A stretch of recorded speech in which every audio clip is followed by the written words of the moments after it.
আসসালামু আলাইকুম প্রিয় শিক্ষার্থী বন্ধুরা, সবাইকে স্বাগতম। আজকের আমার এই ক্লাসের আলোচ্য বিষয় একাদশ ও দ্বাদশ শ্রেণীর আইসিটি দ্বিতীয় অধ্যায় পর্ব 4। এ পর্বে আমি ডেটা ট্রান্সমিশন মেথড বা পদ্ধতি সম্পর্কে বিস্তারিত আলোচনা করার চেষ্টা করব। তো আলোচনায় তোমাদের সাথে আছি আমি মোহাম্মদ সিরাজুল ইসলাম, বরিশাল সরকারি model school and college Barishal.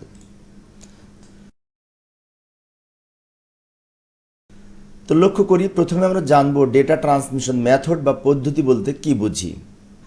যে পদ্ধতিতে এক কম্পিউটার থেকে অন্য কম্পিউটারে ডেটা স্থানান্তর হয় বা ডেটা ট্রান্সমিট হয় তাকে ডেটা ট্রান্সমিশন পদ্ধতি বা মেথড বলে। অর্থাৎ এক যন্ত্র থেকে অন্য যন্ত্রের মধ্যে ডেটা আদান প্রদান বা বিনিময়ের প্রক্রিয়াকে ডেটা ট্রান্সমিশন মেথড বলে। যেমন আমরা যদি এক কম্পিউটার থেকে অন্য কম্পিউটারে ডেটা আদান প্রদান করতে চাই, তাহলে কোন পদ্ধতিতে ডেটা আদান প্রদান হবে তার বিভিন্ন পদ্ধতি রয়েছে। তো এবার আমরা জানব ডেটা ট্রান্সমিশন মেথড এর প্রকারভেদ।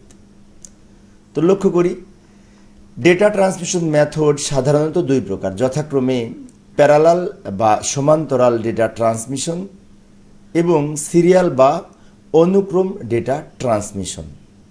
তো এবার আমরা এইগুলি সম্পর্কে বিস্তারিত আলোচনা করার চেষ্টা করি। প্রথমে আসি প্যারালাল ডেটা ট্রান্সমিশন মেথড বলতে কি বুঝি। তো লক্ষ্য করি, যে ডেটা ট্রান্সমিশনে একটি ক্যারেক্টারের সবগুলো বিট সমান্তরালভাবে এক ডিভাইস থেকে অন্য ডিভাইসে স্থানান্তরিত হয় তাকে প্যারালাল ডেটা ট্রান্সমিশন সিস্টেম বলে। সাধারণত এই সিস্টেমে 8 বিট, 16 বিট বা 32 বিট এইভাবে ডেটা চলাচল করে। অর্থাৎ আমরা এক ডিভাইস থেকে অন্য ডিভাইসে বিটগুলো যদি একসাথে স্থানান্তর হয় তাহলে তাকে এই প্যারালাল ডেটা ট্রান্সমিশন বলে। যেমন একটি উদাহরণ যদি লক্ষ্য করি তাহলে দেখতে পাই, এই যে বাম দিকের কম্পিউটার থেকে ডান দিকের প্রিন্টারে তথ্য আদান প্রদান হচ্ছে বা ডেটা ট্রান্সমিশন হচ্ছে এই প্যারালাল ডেটা ট্রান্সমিশন সিস্টেমে। এখানে আমরা লক্ষ্য করলে দেখতে পাই যে চিত্রে প্রথম থেকে শুরু করে নিচের দিকে, উপর থেকে নিচের দিকে প্যারালালভাবে বিটগুলো একসাথে স্থানান্তরিত হচ্ছে কম্পিউটার থেকে প্রিন্টারে। অর্থাৎ কম্পিউটার থেকে প্রিন্টারে যখন ডেটা স্থানান্তর হয় তখন কিন্তু এই প্যারালাল ডেটা ট্রান্সমিশন সিস্টেমে স্থানান্তরিত হয়ে থাকে। তো এবার আমরা লক্ষ্য করি প্যারালাল ডেটা ট্রান্সমিশনের ব্যবহার। এক্ষেত্রে আমরা লক্ষ্য করলে দেখতে পাই, সাধারণত কম্পিউটারের অভ্যন্তরে একটি অংশ হতে অন্য অংশে তথ্য আদান প্রদান এই প্যারালাল ডেটা ট্রান্সমিশন মেথডের মাধ্যমে হয়ে থাকে। প্যারালাল পোর্ট ব্যবহার করে কম্পিউটার থেকে প্রিন্টারেও আবার ডেটা স্থানান্তরিত হয়ে থাকে। যেমন ডান দিকে চিত্রের লক্ষ্য করলে দেখতে পাই, উপরে একটি ক্যাবল রয়েছে, তার রয়েছে। এই ক্যাবলের যে দুই প্রান্তে দুইটা পোর্ট রয়েছে, এই দুইটা পোর্টের সাথে কিন্তু আমাদের কম্পিউটারের সিস্টেম ইউনিটের সাথে এই যে পোর্ট রয়েছে এর সাথে এই প্যারালাল পদ্ধতিতে এই ডেটা স্থানান্তরিত হয়ে থাকে। তো এবার আমরা দেখব সিরিয়াল ডেটা ট্রান্সমিশন মেথড বলতে কি বুঝি। লক্ষ্য করি, যে ট্রান্সমিশনে প্রেরক হতে প্রাপক ডিভাইসে ডেটা পর্যায়ক্রমে বা ধারাবাহিকভাবে বিট, বাইট বা ব্লক আকারে স্থানান্তর হয় তাকে সিরিয়াল ডেটা ট্রান্সমিশন বলে।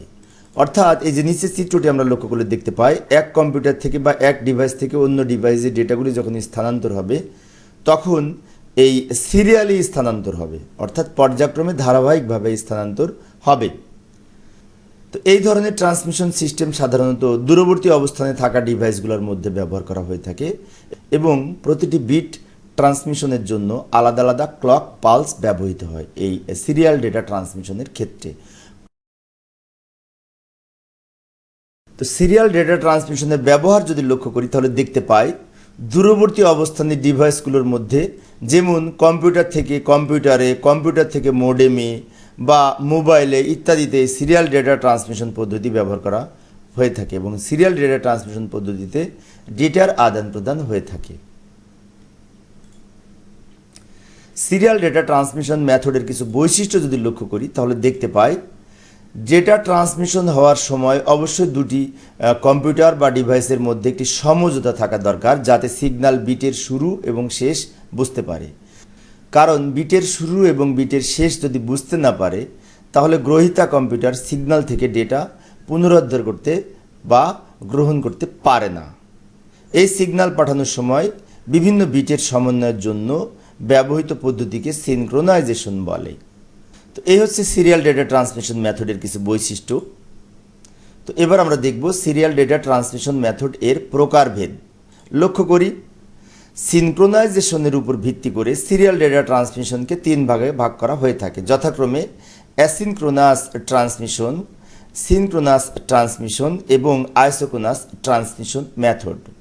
আমি আবারও বলি বিষয়টা, অ্যাসিনক্রোনাস, সিনক্রোনাস এবং আইসোক্রোনাস, এই হচ্ছে 3 ভাগে ভাগ করা হয়ে থাকে সিরিয়াল ডেটা ট্রান্সমিশন মেথডকে। তো এবার আমরা এইগুলির সম্পর্কে আরও বিস্তারিত আলোচনা করার চেষ্টা করি। প্রথমে আসি অ্যাসিনক্রোনাস ডেটা ট্রান্সমিশন মেথড বলতে কি বুঝি। তো অ্যাসিনক্রোনাস ডেটা ট্রান্সমিশন মেথডের সংজ্ঞাটি যদি লক্ষ্য করি তাহলে দেখতে পাই যে ডেটা ট্রান্সমিশন সিস্টেমে প্রেরক হতে ডেটা গ্রাহক কম্পিউটারে character by character data transmit হয় তাকে অ্যাসিনক্রোনাস ডেটা ট্রান্সমিশন বলে। অর্থাৎ একটি করে ক্যারেক্টার এক কম্পিউটার থেকে অন্য কম্পিউটারে বা এক ডিভাইস থেকে অন্য ডিভাইসে স্থানান্তর হয়।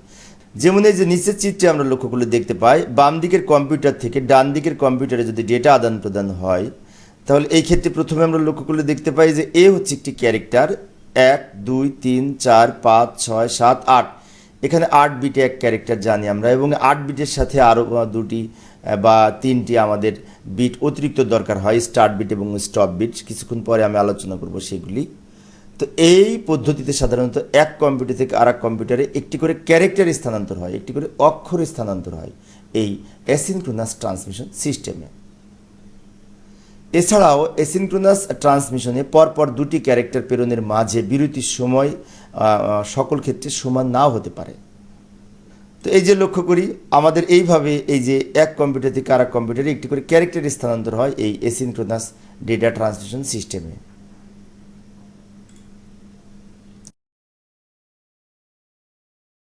তো এবার আসি অ্যাসিনক্রোনাস ট্রান্সমিশনে স্টার্ট বিট এবং স্টপ বিট বলতে কি বুঝি।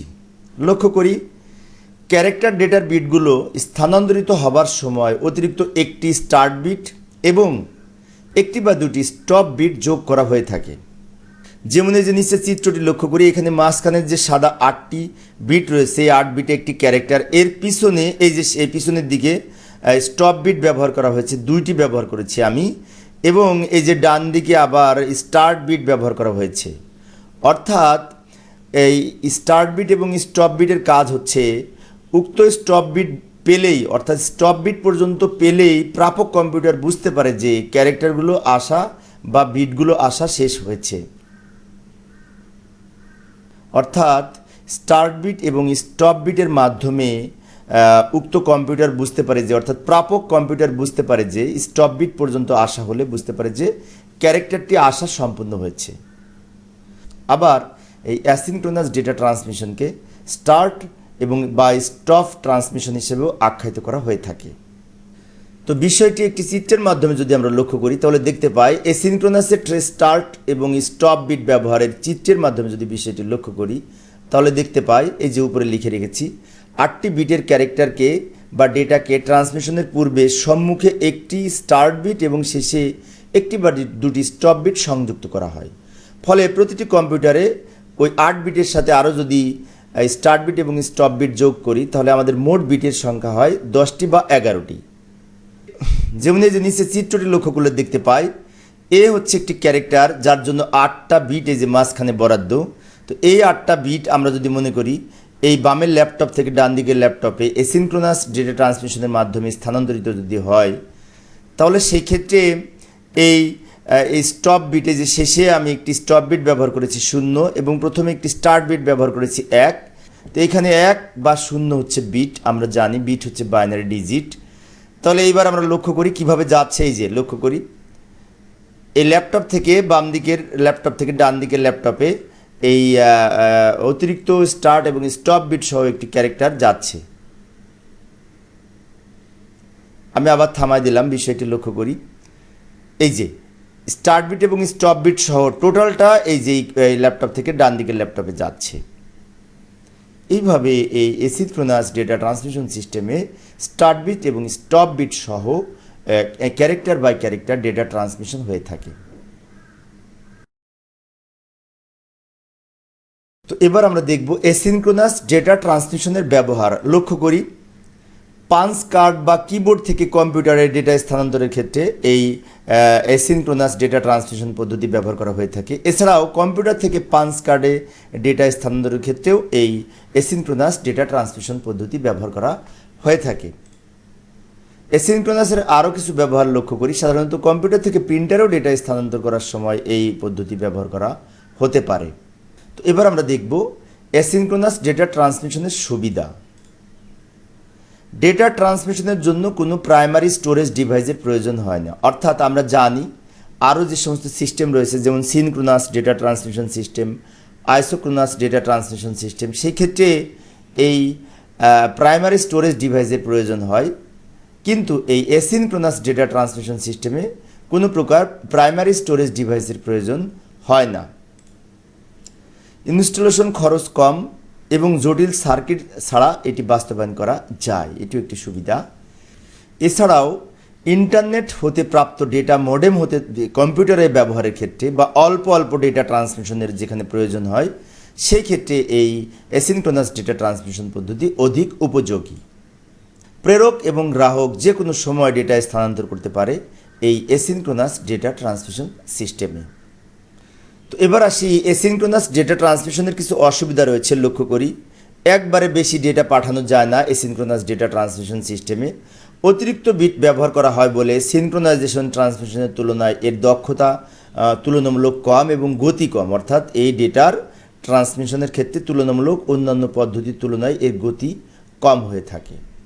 তো প্রিয় শিক্ষার্থী বন্ধুরা, এবার আমরা দেখব ডেটা ট্রান্সমিশনের দক্ষতার পরিমাণ। তো এই ক্ষেত্রে অনেক সময় এমসিকিউ পরীক্ষায় এসে থাকে এই দক্ষতার পরিমাণ সম্পর্কিত প্রশ্ন। যেমন সূত্রটি হচ্ছে ট্রান্সমিশনের দক্ষতা সমান উপরে প্রকৃত ডেটা নিচে মোট ডেটা ইন্টু 100, অর্থাৎ পার্সেন্টেজ আকারে এর উত্তরটি প্রকাশ করবে। তো এক্ষেত্রে আমাদের এই অ্যাসিনক্রোনাস ডেটা ট্রান্সমিশন সিস্টেমে যদি দক্ষতা নির্ণয় করতে চায়, মনে করি 1 কিলোবাইট ডেটা প্রদানের ক্ষেত্রে অ্যাসিনক্রোনাস ট্রান্সমিশনে দক্ষতার পরিমাণ হবে নিম্নরূপ। তো এই ক্ষেত্রে আমরা জানি যে অ্যাসিনক্রোনাস ডেটা ট্রান্সমিশনের ক্ষেত্রে মোট ডেটা যখন নির্ণয় করব, তখন একটি স্টার্ট বিট এবং দুইটি স্টপ বিট মিলে মোট 11 বিটের প্রয়োজন হবে। তো এই ক্ষেত্রে আমাদের প্রথমে প্রকৃত ডেটা এবং মোট ডেটা নির্ণয় করে নিব। তো প্রকৃত ডেটা হবে এই 1024 বাইট ইন্টু 8 বিট সমান 8192 বিট। এখন তোমাদের মনে হতে পারে 1024 কিভাবে পেলাম?